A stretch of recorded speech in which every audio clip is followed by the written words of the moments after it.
Let's start with SOT 51, where he was asked why Jeffrey Epstein would say, quote, he likes them young. In the Epstein cases that Epstein said, you, quote, like them young. Why would Epstein say that about you? First of all,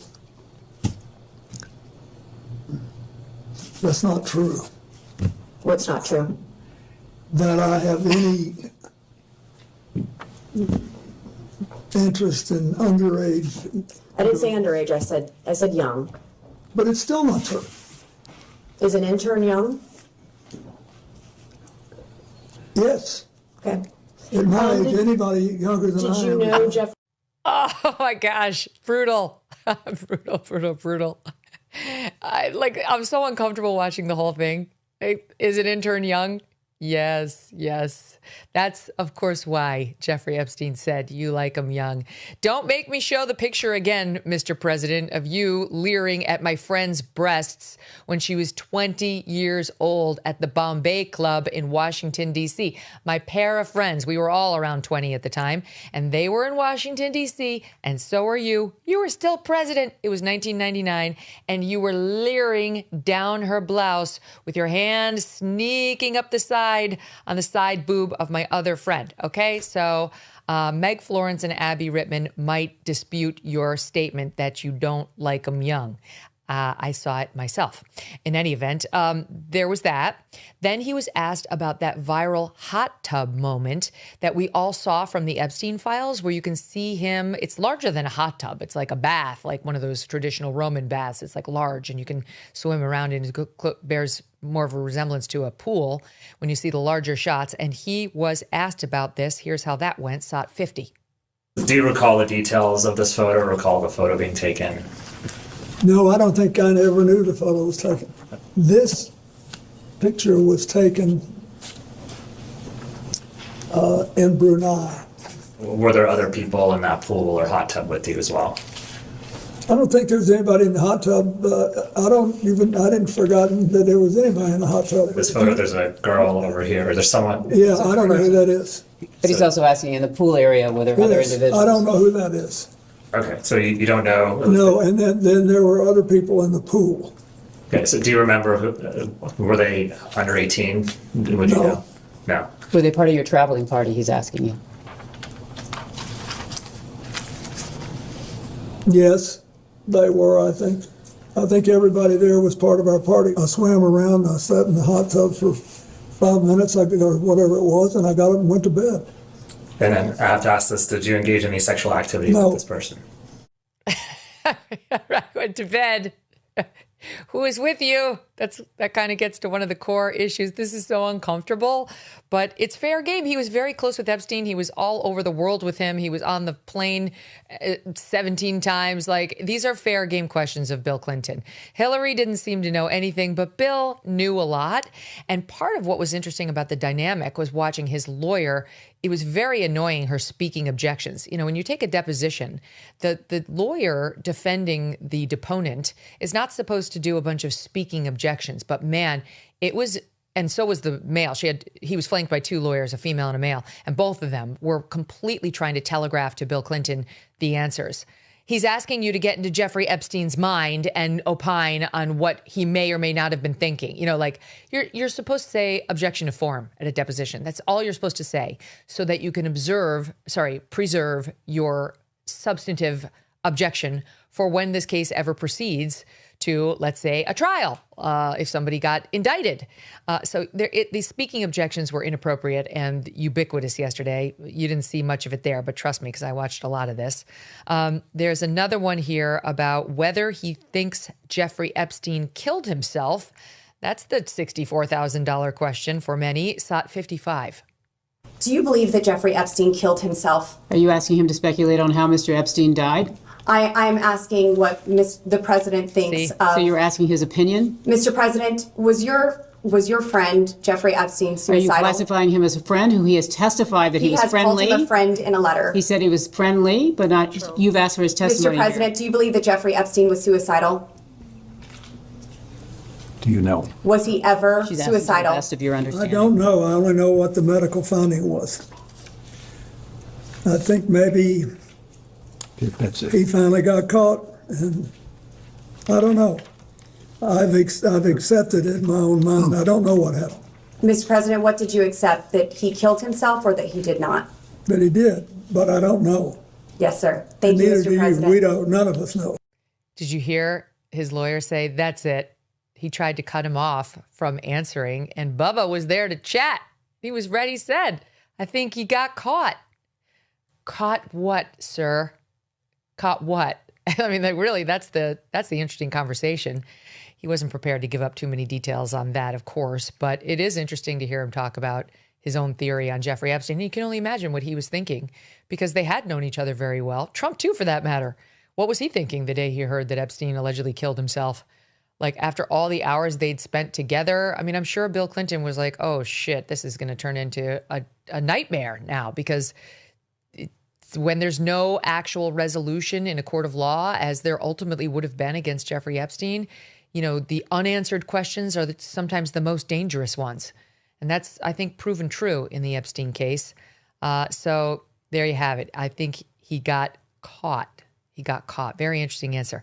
The following clip has gone a bit viral because he was smiling as he looked at Epstein documents showing, for example, a photo of him framed in Epstein's home in Manhattan. This is the pictures from a New York Times piece in 2025. Some had mistakenly thought it was that same picture that we just showed of him in the pool. It's not. It's a different photo of him. And you can watch. It's interesting to sort of watch his reaction to it in SOT 57. Let me see it.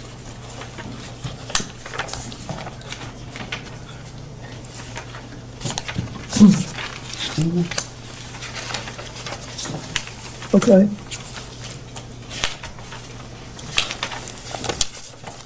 Mr. President, we have about 5 minutes remaining in the majority's first hour. Okay, what's interesting about it is because he's all smiles for the listening audience. He's like ear to ear with a smile as he looks back over the New York Times article, and his lawyer takes it from him. Clearly, she doesn't want him getting too interested in this subject, and then sees the picture of himself and Epstein.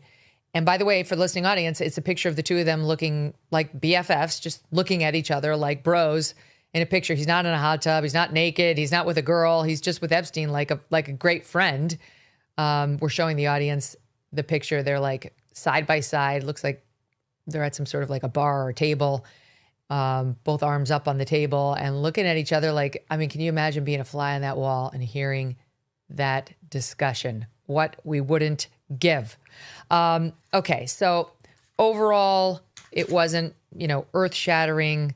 That he denied any knowledge of Epstein's sex crimes. When asked if he ever had any communications with Epstein related to young women or girls, he said no. He briefed lawmakers on the backstory of his history with Epstein and denied having any knowledge, again, of the sex crimes before he was prosecuted. He denied having sex with a mystery woman pictured next to him in that hot tub. Again, he explained it was taken at a lavish hotel in Brunei with the Sultan inviting him there. He said, my team was working on the AIDS issue, and Epstein was there, as was Ghislaine Maxwell. The Sultan of Brunei was a man I had gotten to know well. I want you to stay at this hotel, and I hope you'll use the pool, he said. So I did. He could not identify the woman in the hot tub with him and was adamant that he did not have sex with her. I did not have sexual relations with that woman, Miss Lewinsky. By the way, he was asked whether he's ever lied under oath before, like when he said he didn't have sexual relations with Miss Lewinsky. And listen to how that went. Short SOT here, 54. First question I have for you, Mr. President. Have you ever lied in a deposition? No. Have you ever lied while under oath? No. No, he says. Okay. I mean, he was impeached for doing exactly that, but he did deny the charges even then. Pretty sure it wasn't true when he said he did not have sexual relations with that woman, Miss Lewinsky. And that's pretty well established. But I think he just did it again, quite frankly. That was another lie under oath. Let's see. Oh, then there was a question about Trump and Epstein, asked of Bill Clinton here in SOT 58. I hate this, but because I don't believe I should inject anything. But I do not want to leave the impression, but since there was no follow-up question, the president never, this is 20-something years ago, never said anything to me to make me think he was involved in anything improper with regard to Epstein either. He just didn't. That's the truth. As I said earlier, the only conversation I had with President Trump about this was in the early 2000s. And I have no information that he did anything wrong. Well, and that's the relevant time frame, because Bill Clinton was hanging out with Epstein right after his presidency in that 2000 to 2004 time period. And President Trump, then just Donald Trump, was very close with Epstein from, I think, 2006 backward 10 years. So when they were talking would have been the relevant time frame. And he's saying he never said anything to me about Epstein and young girls and anything, knowing any of that or participating in any of that at the relevant time frame. So that is interesting and probative. And by the way, also puts the lie to Bill's and Hillary's claim that they had absolutely nothing of value to offer and no relevant information to discuss. He did. She didn't really have too much to say, but he absolutely did. And it was very wormy that they tried to get out of it by claiming they knew nothing. It was not true in his case, and that was made clear by the deposition yesterday, and notwithstanding his lawyer's best attempts to make him look like he in fact was a know-nothing. Here's Hillary in the moment that's getting a lot of attention because she, I gotta say, it's kind of bullshit. So Lauren Boebert was there, among others, when Hillary was deposed, and she decided to take a picture of Hillary and to leak it to Benny Johnson, who put it on his social media during the middle of the deposition. Well, the depo was going to be made public. It was understood and agreed that it was going to be made public, the videotape of it. So it doesn't make it really like a capital offense, what she did, because it was all becoming, it's not like, oh my God, we never would have seen it had it not been for this Lauren Boebert snapshot. But I'm not going to lie. It was a classless thing to do. Follow the rules of the depo, all right? Like, you may hate Hillary Clinton, but she's the former Secretary of State. She did show up. She's answering the questions. Like, fucking just go along with the protocol. And it's not up to you to upend the whole situation by taking a snapshot and leaking it. Benny Johnson did nothing wrong, but I don't think Lauren Boebert should have done that. But okay, she did. And when Hillary found out about it, because it hit social media seconds thereafter, and that they had violated the agreement between Hillary's team and the House Oversight Committee, she wasn't happy. Here's a bit of that. Excuse me, can I interrupt? I have There another. are photos that are being released of the secretary as she is testifying from inside this room. Can you please advise me as to whether or not that's permissible and consistent with the rules, particularly given that we have asked for a public hearing? If there are photos that are being released of the secretary as she is testifying, can you please explain how that I'm done can with occur? this. If you guys are doing that, I am done. You can hold me in contempt from now until the cows come home. This is just typical behavior. We will go off the record.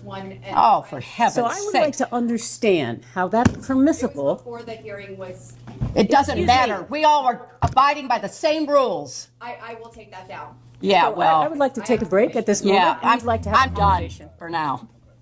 Go off the record. Go off the record. I'm going to shock you, but she was right. Like, I can't believe I'm saying this, but I'm on her side. They shouldn't have done it. Like, these things are always negotiated. I've taken countless depositions, and they're always negotiated, the terms of what's going to be available, what's going to be publicly available, what's on the record, what's not, but all the stuff.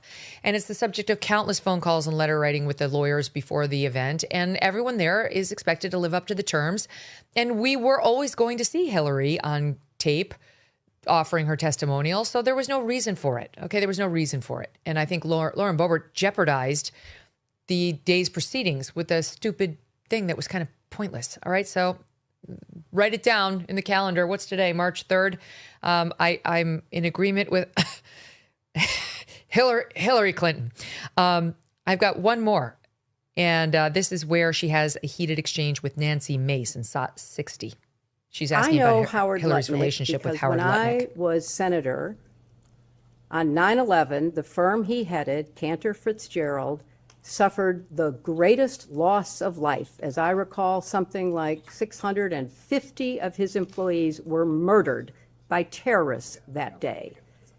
Howard Lutnick missed being a victim because he was delayed dropping know his that. I child asked off him. to No. kindergarten. You asked the question. I'm going to answer your question. Now you're gonna yell This at was me? what I spent You're my going to yell at time me. doing. I'm a I survivor spent trying to look out for other Well, survivors, trying to and get to the I bottom was of it. taking care You of waited the 6 people months who to lost get here today. 3,000 6 months, lives and now you're being at World defiant Trade and Center. indignant today. You have emails. You've denied that Jeffrey Epstein, that you tried to get Jeffrey Epstein to give money to you. I did but not. Howard Lutnick was If used you to have an get email money. with me asking Jeffrey I Epstein have for an money, email from Howard Lutnick sending it to Jeffrey Epstein and his people to I raise don't- money for I don't you know about- for an event, an intimate event for you at his offices Well, at Cantor Fitzgerald. You're look, going to sit if here you- today if you would and, let me and, finish. and obfuscate and say to this committee, you didn't try to get money from Jeffrey I Epstein didn't. when I there was didn't. Okay, that went on. I will say Hillary did a good thing in the longer answer where she said to Nancy Mace, because you heard Nancy Mace say, I'm a survivor. And Hillary said, I'm aware of your story and I respect what you've been through and your testimonial about it that I heard on the floor of the Congress. I mean, like, she had her moments there. You know, sometimes you got to give it to her. She's no dope, and she practiced law for a number of years, so she knew how to handle herself in there. But look, the bottom line is no substance really was offered in the Hillary portion of the event. And it did not appear that she knew that much, or at least wasn't prepared to give up that much. Think about this. In 2006, $20,000 equaled roughly 33 ounces of gold at spot price. Okay, $20,000 got you 33 ounces. At today's prices, those 33 ounces would be worth about $165,000. That would have been a very good investment. And that's why so many smart Americans do diversify a portion of their savings into precious metals. They're thinking about what's going to happen in the next 20 years. And it's also why you should consider buying gold from Birch Gold Group. For thousands of years, gold has been a store of wealth. And today, it is a crucial part of any balanced strategy. Even better, Birch Gold can help you convert an existing IRA or 401k into a tax-sheltered retirement account in gold. All you have to do is text MK to the number 989898, and that will give you a free info kit on gold. There's no obligation. It's just useful information from which you can make a decision. With an A+ rating with the Better Business Bureau and tens of thousands of happy customers, let Birch Gold help you diversify with gold. Now that's peace of mind. Again, text MK to 989898 today. Thanks so much for watching. If you like what you just saw, hit the subscribe button for more clips and full episodes.